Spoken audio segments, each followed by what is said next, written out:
آخری دفعہ زمان پارک کے باہر جو ہے وہ دیکھا گیا تھی. کچھ بھی ہوتا تھا یہ اس کو کرٹیسائز کرتا تھا, کہتا میں تو جو ہے وہ انسانوں پہ زیادہ پیسے لگاؤں. وہ صوفی محمد جو سوات والا ہے اس کا ساتھی تھا کہ باجوڑ کے علاقے میں پراپر ایمبولنسیں نہیں تھی. انٹرویو جو ہے یہ اس نے دیا تھا, ایک خاتون ہے کوئی, ان کو 5 سے 7,000 فریڈم فائٹرز ہیں. فائٹرز ان کو کہہ رہا ہے کہ تحریک طالبان پاکستان, پہلے یہ تحریک طالبان خالی ہوتی تھی, یہ گڈ طالبان اور بیڈ طالبان کا سبق پڑھایا جاتا تھا. کہہ رہا ہے قبائلی علاقوں میں جتنا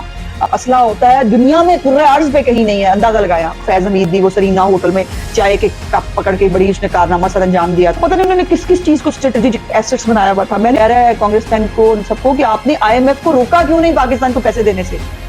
یہ بغیرت کے 92 کا ورلڈ کپ, یہ اس کا اسٹریٹجک ایسٹ ہے جس کے اوپر اس نے ساری زندگی پاکستان کی قوم کو لوٹا بھی ہے. کلٹ فالوور جو اندھا گنگا بہرا ہے, جائے گھڑی کی بات ہے نا. بسم اللہ الرحمن الرحیم. ٹوڈے ود ازما بخاری کے آج کے ولاگ کے ساتھ میں حاضر خدمت ہوں. اور سب سے پہلے باجوڑ دھماکے کے اندر جو معصوم شہری شہید ہوئے ہیں, جو زخمی ہیں, ان سب کے لیے بہت ساری دعائیں. اللہ پاک شہیدوں کو اعلیٰ مقام ہوتا ہی ہے, اللہ پاک ان کے درجات اور بلند فرمائے, زخمیوں کو جو ہے وہ جلد از جلد صحت یاب کرے. اور بہت تکلیف ہوئی, میں نے ایک ویڈیو دیکھی جب اس میں ایک چھوٹی سی بچی جو ہے وہ زور زور سے چلا رہی ہے اور وہ پوچھ رہی ہے میرے ابو کو کیوں مارا. اب یہ وہ سوالات ہیں جس کا جواب بڑے سے بڑا اسکالر بھی نہیں دے سکتا. اور یہ وہ تکلیف دہ مراحل ہیں کہ جس میں انسان سوچنے میں مجبور ہو جاتا ہے کہ آخر کہاں غلطی رہ گئی, کہاں پر جو ہے وہ ریاست جو ہے وہ چوک گئی. اور آج یہ حالات ہیں کہ اچھا خاصا اس دہشت گردی کے جن کو جو ہے وہ بوتل میں بند کر دیا گیا تھا, ملک کے اندر امن اور امان جو ہے وہ قائم ہو گیا تھا. لیکن جہاں یہ عمران خان اور فتنہ خان کی جو حکومت ہے, جہاں اس نے اور بہت سارے عذاب اس ملک کو دیے, وہاں پر یہ ایک جو TTP اور طالبان نام کا جو عذاب ہے یہ بھی اسی کی دین ہے. اور یہ کیسے ہے یہ میں آج اسی کے اوپر جو ہے وہ بات کرنا چاہتی ہوں. یہ بڑی عجیب بات ہے کہ اگر آپ عمران خان کے سارے کلپس نکال کے دیکھیں تو ابھی میڈیا کا دور ہے نا, میڈیا میں آپ چوک نہیں سکتے, آپ جھوٹ نہیں بول سکتے, آپ بھاگ نہیں سکتے. جو آپ نے کہا ہے وہ سامنے رہ جاتا ہے, وہ ہوتا ہے. اور یہ جو یہ ساری دہشت گردی کی جنگ ہے, اس میں آپ کو یاد ہوگا کہ جب APS کا واقعہ ہوا اس وقت بھی جو ہے یہ فتنہ خان کنٹینر پہ کھڑا جو ہے وہ گانے گا رہا تھا, جھوم رہا تھا, کانسرٹ ہو رہا تھا. اور اس کے بعد بھی جو ہے جب نیشنل ایکشن پلان بنانے کی باری آئی اور جب کہا کہ سب سیاسی جماعتوں کو مل کے بیٹھنا چاہیے, یہ اس وقت بھی جانے کے لیے تیار نہیں تھا. بہرحال پتہ نہیں اس کو کس نے سمجھایا اور کیسے اس کو عقل آئی اور یہ نیشنل ایکشن پلان جو ہے یہ بنایا گیا. اب پچھلے 9 سال عمران خان کی حکومت رہی ہے KP کے اندر, اور وہاں مجھے دیکھنے کو یہ ملا, ہم نے یہ دیکھا کہ باجوڑ کے علاقے میں پراپر ایمبولنسیں نہیں تھیں, کوئی پراپر انفراسٹرکچر نہیں ہے, صحت کی سہولیات اس طرح کی نہیں ہے. آپ کو پتہ نہیں یہ کہا کرتا تھا کہ میں انسانوں پہ زیادہ پیسہ لگاؤں گا, اور جو ہے یہ جتنے بھی پروجیکٹس جو انفراسٹرکچر کے پروجیکٹ ہوتے تھے, ایک موٹر وے ہوتی تھی, میٹرو ہوتی تھی, کچھ بھی ہوتا تھا یہ اس کو کرٹیسائز کرتا تھا, کہتا میں تو جو ہے وہ انسانوں پہ زیادہ پیسے لگاؤں گا. اب آج اس کا گریبان پکڑ کے پوچھنا چاہیے کہ باجوڑ کے لوگ جو ہے کیا وہاں پاکستانی نہیں بستے, کیا وہاں انسان نہیں بستے. اور یہ جو ہے یہ اس کے اوپر بھی جو ہے وہ دیدہ دلیری کے ساتھ جھوٹ بھی بول رہا ہے اور منافقت بھی کر رہا ہے. اس نے ایک ٹویٹ بھی کیا ہے اور اس ٹویٹ کے اندر منافقت کی انتہا ہے کہ اس ٹویٹ کے اوپر میں تین سوالات ہیں جو میں ضرور ریز کرنا چاہتی ہوں. ایک تو اس نے مذمت کی ہے دھماکے کی, مطلب چلو اتنی انسانیت اگر انسان میں رہ جائے تو اچھی بات ہے کہ اس نے دھماکے کی مذمت کی ہے. لیکن سوال یہ ہے کہ کیا کبھی TTP کی مذمت کی ہے عمران خان نے, جس کا جواب ہے نہیں. عمران خان کبھی TTP کی مذمت نہیں کرتا, اور وہ کیوں نہیں کرتا یہ میں آگے آپ کو بتاتی ہوں. دوسری جو ہے انہوں نے یہ کہا کہ جی جب حکومت کی ایجنسیاں جو ہیں وہ PTI کے پیچھے لگ جائے گی تو پھر دہشت گردی بڑھے گی. تو یہ ایجنسیوں کی جو ہے وہ شوق سے تو آپ کے پیچھے نہیں پڑی. اگر آپ ملک دشمن کام کر رہے ہیں, اگر آپ جو ہے ملک میں بغاوت کرانے کی کوشش کر رہے ہیں, تو پھر جو آپ نے کیا ہے وہ آپ کو بھگتنا پڑے گا. لیکن یہاں پر بھی ایک بددیانتی اور جھوٹ بولا ہے اس منافق آدمی نے. اور جھوٹ یہ ہے کہ اس سے کوئی یہ پوچھے کہ کیا دہشت گردی جو ہے وہ ایجنسیاں ان کے اوپر نظر نہیں رکھی ہوئی، یہ زیادہ امپورٹنٹ ہے، یا وہ دہشت گرد جو عمران خان نے اپنے دور حکومت میں جو ہے وہ باقاعدہ واپس لا کر بسائے بھی، اور جو ہے وہ ان کو جو ہے انہوں نے اعلان بھی کیا ایک وقت، اگر آپ کو یاد ہو، کہ جی وہ عمران خان کے علاوہ جو ہے باقی تمام سیاسی جماعتوں کو، جس میں مسلم لیگ نون بھی شامل ہے، ان کو نشانہ بنائے گی۔ تو یہ بھی فیکٹس ہیں جو صدارتی آرڈیننس کے ذریعے عارف علمی نے عمران خان کے دور حکومت میں جو ہزاروں لوگوں کو جو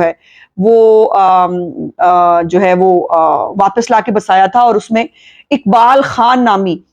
وہ شخص بھی شامل ہے جو صوفی محمد جو سوات والا ہے اس کا ساتھی تھا، اور وہ جتنے بھی سوات کے اندر معاملات تھے، بلکہ کہا جاتا ہے کہ 90s کے اندر بھی جو دہشت گردی اور جو معاملات ہوتے تھے بھتہ خوری کیے، وہ ان کے اندر بھی شامل ہوتا تھا، اور وہ آخری دفعہ زمان پارک کے باہر جو ہے وہ دیکھا گیا۔ اس کو محمود خان جو ہے وہ عارف علوی نے آرڈیننس کے ذریعے جو سزائیں پا چکے تھے لوگ ان کو چھوڑا تھا، ان میں یہ بھی شامل تھا، ان کو چھڑوایا بھی، پھر اس کو جو ہے وہ فنانس بھی کیا۔ اور آپ کو یاد ہے نا کہ وہ جب یہ ان کی حکومت تھی کے پی کے اندر، تو عمران خان جو ہے ان کو فنڈ بھی کرتا رہا، اور حکومت سے پہلے جو ہے وہ کہہ رہا تھا کہ ان کے دفتر بھی بناؤں گا، یہ ہمارے بھائی ہوتے ہیں۔ اور 2014 میں جو طالبان ہے TTP، اس نے جو ہے عمران خان کو اپنا ثالث جو ہے وہ بنانے کی بھی آفر کی تھی۔ تو یہ سارے معاملات جو ہیں یہ اتنے بھولے ہوئے نہیں ہیں کسی کو۔ سو اس نے جو ہزاروں لوگ وہاں سے یہاں واپس لے کے آیا، ان کو جو ہے کیا یہ سب ان کے کارنامے نہیں ہیں؟ ایجنسیوں کو مورد الزام ٹھہرانے کی بجائے اگر اپنے اعمال دیکھ لیتے تم کہ تم نے اس ملک کے ساتھ کیا کیا دشمنی کی ہے تو شاید بہتر ہوتا۔ اچھا، اب اور پھر یہ ہے کہ یہ روتا رہا ہے ساتھ ساتھ، کہ وہ ایک کلپ آپ دیکھ رہے ہوں گے، یہ کلپ آپ کے ساتھ چل رہا ہے، ایک انٹرویو جو ہے یہ اس نے دیا تھا، میرا خیال ہے کہ ایک خاتون ہے کوئی، ان کو، اور اس کے اندر جو ہے وہ کہہ رہا ہے 30-40 ہزار جو ہے وہ طالبان جو ہے وہ ہم نے واپس لانے ہیں، افغان حکومت ان کو نہیں رکھ رہی، جس میں سے 5 سے 7 ہزار فریڈم فائٹرز ہیں، فائٹرز ان کو کہہ رہا ہے کہ وہ فائٹرز ہیں اور ان کو ہم نے واپس لانا ہے۔ حالانکہ میرے مالکنڈ کے لوگ بھی بہت خلاف تھے ان کو، جب میں نے واپس لانے کے بارے میں بات کی، لیکن میں کیا کرتا، ان کو واپس نہ لاتا، افغان حکومت کہہ رہی تھی ان کو واپس لے جاؤ، اور ابھی جو ہے جو باقی رہ گئے تھے اس پہ بھی اس کو پچھتاوا تھا کہ میں ان کو جو ہے وہ واپس لے کے کیوں نہیں آیا۔ لیکن سوال یہ ہے کہ کیا افغان حکومت کے بہت سارے افغانی سالوں سے پاکستان میں نہیں ہیں؟ کیا اب تک جو ہے ان میں سے تو کئی پاکستانی بن گئے ہیں اور وہ یہاں کاروبار کر رہے ہیں، وہ یہاں اچھی زندگیاں گزار رہے ہیں، وہ یہاں پر ایک اچھا سٹیٹس انجوائے کر رہے ہیں، اور جو لوگ جن کو یہ طالبان جو ہے وہ ٹریننگ دیتے رہے، جنہوں نے TTP بنائی، TTP تحریک طالبان پاکستان، پہلے یہ تحریک طالبان خالی ہوتی تھی، یہ پی انہوں نے ساتھ پاکستان کے لیے لہدا جو ہے وہ TTP بنائی، بہت سارے گروپ اکٹھے کیے، ان کو ٹریننگ دی، ان کو فنانس کیا، یہ کر رہے ہیں پاکستانیوں کے ساتھ، اور ہم جو ہے وہ کیا کر رہے ہیں؟ تو پھر اگر یہی بات تھی کہ ہمارے لوگ جو انہوں نے دہشت گرد بنا دیے تھے ان کو ہم نے واپس لینا تھا، تو پھر جو ان کے لوگ ہیں ان کو ہمیں واپس بھجوا دینا چاہیے تھا، پھر وہ یہاں ہم کیوں رکھ کے بیٹھے ہوئے ہیں؟ لیکن یہ بہت ساری باتیں ہیں، بہت سارے سوال ہیں جو کاش جو ہے گریبان پکڑ کر اس وقت کی اسٹیبلشمنٹ کو بھی اور اس عمران خان سے بھی پوچھے جاتے ہیں۔ آپ کو پتہ ہے اس وقت گڈ طالبان اور بیڈ طالبان کا سبق پڑھایا جاتا تھا، اور کہا جاتا تھا کہ جی وہ طالبان جو ہے وہ برے نہیں ہوتے، سارے طالبان برے نہیں ہوتے، یہ کچھ اچھے بھی ہیں اس کے اندر، اور اس کے اندر ہمیں فرق کرنا چاہیے۔ اور میں ہمیشہ کہتی رہی کہ طالبان ایک نظریہ ہے، طالبان ایک سوچ ہے، ان کے اندر کوئی فرق نہیں ہے، لیکن نہیں مانی اس نے۔ اب اس کے اوپر جو ہے وہ اس نے ایک کلپ الجزیرہ کا ہے، وہ آپ دیکھیے، اس کے اندر وہ کہہ رہا ہے کہ آرمی جو ہے جب قبائلی علاقوں میں گئی، بلکہ کہہ رہا ہے قبائلی علاقوں میں جتنا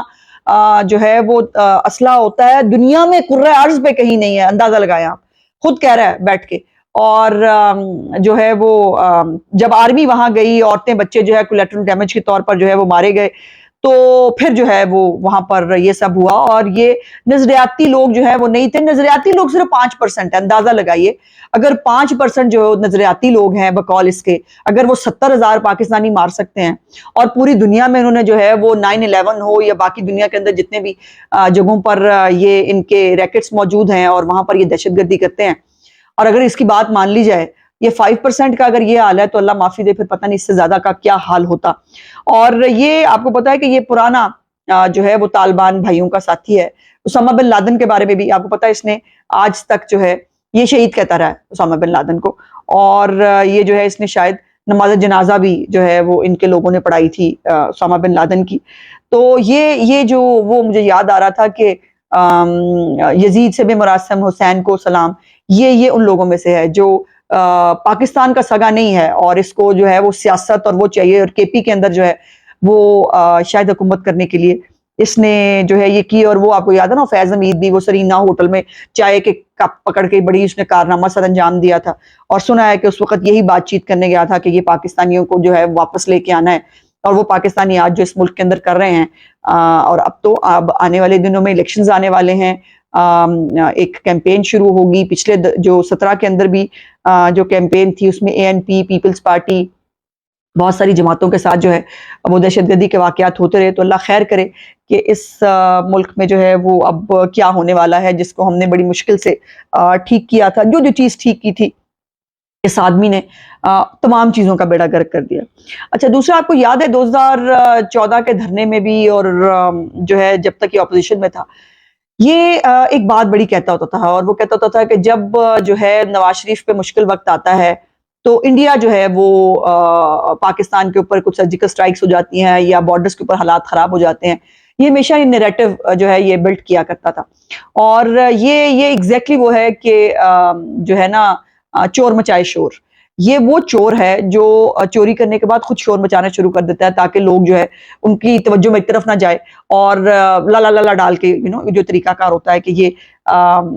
وہ کرے. اب یہ جو طالبان کی جو تمہاری ٹی ٹی پی دوبارہ ایکٹیو ہو رہی ہے, اس میں سوچ رہی تھی, آپ کو یاد ہوگا کہ پچھلے دور میں یہ عمران خان کے دور میں اور فیض حمید کے باجوہ صاحب کے دور میں ایک لفظ بڑا استعمال ہوتا تھا, اور وہ لفظ ہوتا تھا اسٹریٹجک ایسٹس. ٹھیک ہے جی, اب وہ پتہ نہیں انہوں نے کس چیز کو اسٹریٹجک ایسٹس بنایا ہوا تھا. میں نے ویسے کوشش کی, مجھے اردو نہیں سمجھ میں آ رہی تھی کہ اسٹریٹجک ایسٹس کو اردو میں کیا کہتے ہوں گے. میں نے بڑی کوشش کی, مجھے اس کی اردو نہیں لبھی کہ اس کو کیا کہتے ہیں. بہرحال اس کی کچھ ڈیفینیشن جو ہے وہ میں نے گوگل کی جب, تو اس میں انہوں نے کہا وہ ایسٹس ہوتے ہیں جو پبلک انفراسٹرکچر ہے, برجز ہیں, روڈز ہیں, اور بینکس ڈپازٹس ہیں, یہ اسٹریٹجک ایسٹس ہوتے ہیں. اچھا, اس کے بعد جو ہے وہ کمپنی کا کوئی برانڈ جو ہے وہ اسٹریٹجک ایسٹ ہو سکتا ہے. یہ تمام ان چیزوں کو اسٹریٹجک ایسٹس کہتے ہیں. لیکن جب یہ پالے جا رہے تھے, ہائبرڈ رجیم جب پالی جا رہی تھی, اور جب وہاں پر تیار کیے جا رہے تھے کچھ ایسے صحافی بھی, کچھ یوٹیوبرز بھی جن کو ہائبرڈ رجیم کے اندر استعمال کرنا تھا. وہ دیکھا نا آپ نے ایک موہت پیرزادہ جیسا گندا آدمی, تو میں اس کی بڑی عزت کرتی تھی, لیکن جو میرے ملک کے خلاف ہے میں اس کو کبھی بھی رسپیکٹ نہیں دے سکتی. وہ کھڑا ہو کر پہلے ملک کے خلاف تو جو باتیں کر رہا تھا, اب وہ جو ہے اس نے کھڑے ہو کر اتنی زہریلی تقریر کی ہے, اور اس نے جو ہے وہ پاکستان کے اوپر جو ہے وہ پتہ نہیں کس طرح کے الزامات لگا دیے ہیں, انسانی حقوق کی خلاف ورزیوں کے بھی الزام لگا دیے ہیں. اس نے پاکستان کو جو ہے اس نے یہ بھی کہہ دیا ہے کہ جی میرے ساتھ جو ہے وہ لوگ بھی لگائے گئے ہیں, پتہ نہیں مجھے یہ ہو رہا ہے, مجھے وہ ہو رہا ہے. اور وہ باہر بیٹھ کر جو ہے وہ ویسے جو اپنے باپ کا سگا نہیں ہوا, وہ دھرتی ماں کا سگا کیا ہوگا. سو اس لیے اس سے تو یہ بعید نہیں ہے. پھر ایک اور بھی کلپ تھا, ایک امریکن کوئی ہے یہ ان کا تحریک انصاف کا عہدیدار, وہ جو ہے وہ کھڑا ہو کے کہہ رہا ہے کانگریس مین کو, ان سب کو, کہ آپ نے آئی ایم ایف کو روکا کیوں نہیں پاکستان کو پیسے دینے سے. یہ بغیرت, میرے منہ سے گالی نکل گئی, میں کیا کروں, میرے ملک کے خلاف جو بات کرے گا میرے سے برداشت نہیں ہوتا. یہ پاکستانی کہتے ہیں اپنے آپ کو ابھی بھی. یہ وہ ہیں کہ جو باہر بیٹھ کر ڈالر کما رہے ہیں, وہیں مر جائیں گے یا شاید دفنانے کے لیے واپس لے آیا جائے, کہیں گے مرنے کے بعد بھی اگر ان میں سے کئیوں کو یہاں زمین تو چاہیے, لیکن وہ ملک کے بالکل سگے نہیں ہیں. آج بھی عمران خان اور اس کی پارٹی جو ہے وہ یہ کیمپین کر رہی ہے کہ پاکستان کو پیسے نہیں ملنے چاہیے تھے. پاکستان کو کیوں پیسے مل گئے؟ اب یہ والے جو ایسٹس ہیں سارے جو بنائے گئے, یہ جو ہے عمران خان کی اسٹریٹجک ایسٹس ہیں. اب میں نے ایک لسٹ بنائی ہے, بڑا شاطر آدمی ہے عمران خان, میں آپ کو بتاؤں, اور اس نے جو کوئی بھی کام وہ ان پلان نہیں کرتا, کوئی بھی کام جو ہے وہ اس کو تیاری کے بغیر اس کا نہیں ہوتا. اب یہ اس نے اپنی سیاست کے لیے جو ہے اس کے اسٹریٹجک ایسٹس کیا ہیں وہ میں نے جو ہے میں نے ایک لسٹ بنائی. اور آپ ضرور کامنٹ کیجئے گا اگر اس کے اندر آپ کو کوئی اور جو ہے ایسٹ بھی جو ہے وہ نظر آئے. پہلا تو اس کا ایسٹ ہے جی 92 کا ورلڈ کپ. یہ اس کا اسٹریٹجک ایسٹ ہے جس کے اوپر اس نے ساری زندگی پاکستان کی قوم کو لوٹا بھی ہے, ان کے پیسے بھی کھائے ہیں, اور جو ہے وہ اپنا فین کلب بھی بنایا. اس کے بعد دوسرا اس کا اسٹریٹجک ایسٹ ہے صادق اور امین کا وہ لقب, جو ثاقب نثار جیسے ناصور نے جو ہے وہ اس آدمی کو گندا اور کرپٹ ہونے کے باوجود صادق اور امین کا اتنا بڑا لقب جو نبی پاک صلی اللہ علیہ وسلم کی ذات کے علاوہ کسی اور جو ہے وہ انسان کو مل ہی نہیں سکتا, اس کو دیا. تیسرا اس کا اسٹریٹجک جو ایسٹ ہے وہ ہے اس کا اسلامک ٹچ, جو یہ ریاست مدینہ کا نام لیتا ہے, ہاتھ میں اس نے تسبیح پکڑی ہوتی ہے, اور اعمال اس کے یہ ہیں کہ کوئی چوری, کوئی ڈکیتی, کوئی گند, کوئی میں اخلاقی جو اس کی حرکتیں ہیں میں اس پہ تو جا ہی نہیں رہی, میں خاتون ہوتے ہوئے اس پہ بات کرنا میرے لیے بڑا مشکل ہوتا ہے. سو یہ اسلامک ٹچ کو بھی جو ہے یہ اسلام کو, مذہب کو جو ہے وہ ایک ٹچ اور ایک ویپن کے طور پہ استعمال کرتا ہے. چوتھا جو اس کا اسٹریٹجک ایسٹ ہے وہ ہے پروپیگنڈا بریگیڈ, جو اس نے بنائی ہوئی ہے, جو یوٹیوبر اس نے بھرتی کیے ہوئے ہیں, جو اس نے پیسے دے کر لوگ بھرتی کیے ہوئے ہیں, جو لابنگ فارمز اس نے ہائر کی ہوئی ہیں. یہ تمام لوگ جو ہیں جو مل کے اس کا پروپیگنڈا ایک نیریٹو بناتے ہیں, پھر وہ سوچتے ہیں اس کو ہم نے آگے کیسے پھیلانا ہے, پھر اس کے لیے اسٹریٹجی بنتی ہے. آج کل تھوڑی کٹ ہوئی ہے چونکہ جو ہے وہ اس طرح سے لوگ اس کے ساتھ نہیں ہے, بھاگ گئے ہیں بہت سارے. لیکن یہ پروپیگنڈا بریگیڈ اس کی جو ہے اسٹریٹجک ایسٹ ہے. اس کے بعد جو اس کا پانچواں اسٹریٹجک ایسٹ ہے وہ اس کا وہ کلٹ فالوور, جو اندھا گنگا بہرا ہے, جس کا نہ دماغ کام کرتا ہے, جس کو اللہ پاک نے جتنی بھی انسان کو خصوصیات دی ہیں اچھے اور برے میں تمیز کرنے کی, اس سے کوئی لینا دینا نہیں ہے. یہ جھوٹ بولے, یہ گند کرے, یہ گندی گنونی باتوں میں انوالو ہو, اس کی اخلاقی جو چیزیں ہیں وہ سامنے آئے, یہ ایک اپنی ناجائز بیٹی کو جو ہے وہ بیٹی تو ناجائز نہیں ہوتی, انسان ناجائز ہوتا ہے, ایک بچی کو جو ہے یہ اپنا باپ, اس کا باپ جو ہے وہ بننے کے لیے تیار نہیں ہے. اس تمام کے باوجود توشہ خانہ کھا جائے, گھڑی کی بات ہے نا, ان کو یہ لگتا ہے وہ منی لانڈرنگ کر لے تو وہ جو ہے اس کے پاس دیکھیں نا اتنے, وہ تو ایک شرٹ سے اتنے کما سکتا تھا, اس کو کیا ضرورت ہے. یہ والا جو کلٹ ہے یہ اس کی ایک اسٹریٹجک ایسٹ ہے. اس کے بعد جو ہے اس کا TTP, جو تحریک طالبان پاکستان ہے, جس کے لیے اس نے ساری زندگی بہت محنت کی ہے, ان کو پالا بھی ہے, میں آپ کو اس کی ڈیٹیل بھی بتا چکی ہوں, اس کے کلپس بھی دکھا چکی ہوں. یہ ان کو بڑی جو ہے وہ شوق سے پالتا رہا, اور جو ہے وہ ان کے نظریے کے بہت قریب ہے. یہ دیکھ نا پرتشدد بات, میری بات نہ مانو تو اس کو گالی بھی دے دو, اس کو جو ہے وہ اس کو کچھ بھی کرو, جو میرے ساتھ نہیں ہے ان کے ساتھ کچھ بھی کیا جا سکتا ہے. یہی وہ پرتشدد سوچ ہے, یہی وہ پرتشدد مائنڈ سیٹ ہے جو TTP کے پاس ہے, وہی اس کے پاس ہے. اور اس کا ایک کلپ اور ہے جس کے اندر اعظم سواتی کے واقعے کے اوپر یہ احتجاج کرنے کے لیے کہہ رہا ہے کہ جی بزرگ آدمی ہے, اس کے ساتھ بڑا ظلم ہو گیا, اور جو ہے وہ اور بعد میں اس کو بات کرتے کرتے آگے کیا کہتا ہے, وہ کہتا ہے کہ اگر میرے ساتھ ایسا ہوتا تو میں خودکش حملے کے لیے بھی تیار ہو جاؤں, اور صرف یہ سوچوں کہ بدلہ کیسے لینا ہے, اور بدلہ لینے کے لیے ہر سطح پر جاؤں. اب مجھے بتائیے اس عمران خان اور تحریک طالبان پاکستان کی سوچ میں فرق کیا ہے. وہ بھی یہی کہتے ہیں کہ جو ان کو ٹھیک لگتا ہے سب لوگ کو وہ فالو کرنا چاہیے, اور جو لوگ وہ فالو نہ کریں, جو ان کی بات نہ مانے, ان کو گولی کے ساتھ اڑا دیا جائے, ان کو بم کے ساتھ اڑا دیا جائے. اور یہی سوچ عمران خان کی ہے. گولی اور بم جو ہے وہ تو اس نے استعمال نہیں کیا, لیکن پیٹرول بم اس نے استعمال کیے 9 مئی کو اندر, اور گالی جو ہے, اور کسی کی کریکٹر اسیسینیشن, کسی کو جو ہے کچھ بھی کر لینا, یہ دونوں ایک ہی سکے کے دو رخ ہیں. اس کے بعد جو سب سے آخری اسٹریٹجک ایسٹ ہے وہ ان کا مرشد ہے, جن کے کہنے کے اوپر وہ سب کچھ کرتے ہیں. اور وہ علیحدہ بات ہے کہ مرشد کے آج کل جو دم درود ہیں وہ زیادہ کام نہیں کر رہے. مجھے نہیں پتا مرشد کے دم درود کام نہیں کر رہے یا مرشد ہی کام نہیں کر رہی, اور مرشد جو ہیں وہ کوئی زیادہ انٹرسٹڈ نہیں ہے اب جو ہے وہ ان کو آگے لے جانے کے لیے. یا کالے جادو آج کل کام نہیں کر رہے, یا بکرے کے گوشت, یا پتہ نہیں کون کون سے گوشت جو وہ چھت پہ ڈالتے ہیں اور وہ کرتے ہیں, وہ آج کل نہیں مل رہا, پتہ نہیں وہ سپلائی نہیں ہو رہی. تو یہ تمام اسٹریٹجک ایسٹس ہیں عمران خان کے, جو وہ استعمال کرتا ہے پاکستان کی پالیٹکس کے اندر. اور سب سے اوپر سوچنے والی بات یہ ہے کہ عمران خان بھی تو کبھی کسی کا اسٹریٹجک ایسٹ تھا, اور اس اسٹریٹجک ایسٹ کے ذریعے پاکستان کے اوپر 9/11 کی گئی, جب اس آدمی کو وزیر اعظم بنا کر بٹھا دیا گیا, اور آج بھی اس کے آفٹر شاکس پاکستان برداشت کر رہا ہے. اللہ پاک میرے ملک کو تمام تر مصیبتوں سے, آفتوں سے جو ہے وہ پاک رکھے, اور کبھی اس ملک پہ کبھی کوئی برا دن دوبارہ نہ آئے.